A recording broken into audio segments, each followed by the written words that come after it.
লোকে বলে, অবশ্য ভালো লোক না, টুকু আসে টুকু যায়, এই আসে এই যায়, কতক্ষণ থাকে তারা নাকি বুঝতে পারে না। নতুন আর কর্মসংস্থান কি তৈরি হবে মাননীয় স্পিকার?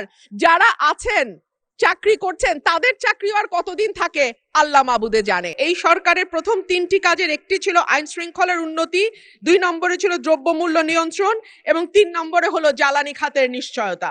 মাননীয় স্পিকার, আইন শৃঙ্খলা পরিস্থিতি নিয়ে কথা বলতে গেলে মুশকিল হচ্ছে। আমাদের আইন শৃঙ্খলা সংক্রান্ত যিনি স্বরাষ্ট্রমন্ত্রী আছেন তিনি হয় ব্যঙ্গ করেন আর না হলে বাক চাতুর্য দিয়ে পুরো বিষয়টিকে ঢেকে দিতে চান।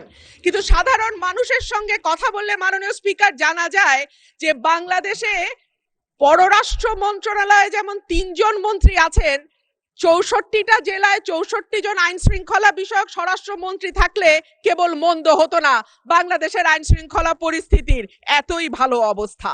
আর মাননীয় স্পিকার, জ্বালানি নিয়ে আর কি বলবো, তেল আর গ্যাস আর বিদ্যুতের ব্যাপারে মানুষ বলে, দুষ্ট লোকে বলে, অবশ্য ভালো লোক না, টুকু আসে টুকু যায়, এই আসে এই যায়, কতক্ষণ থাকে তারা নাকি বুঝতে পারে না।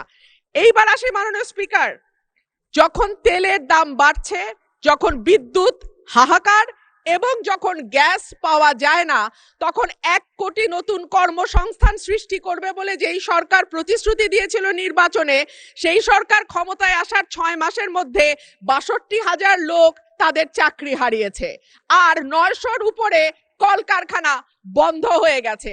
সো নতুন আর কর্মসংস্থান কি তৈরি হবে মাননীয় স্পিকার? যারা আছেন চাকরি করছেন তাদের চাকরি আর কতদিন থাকে আল্লাহ মাবুদে জানে।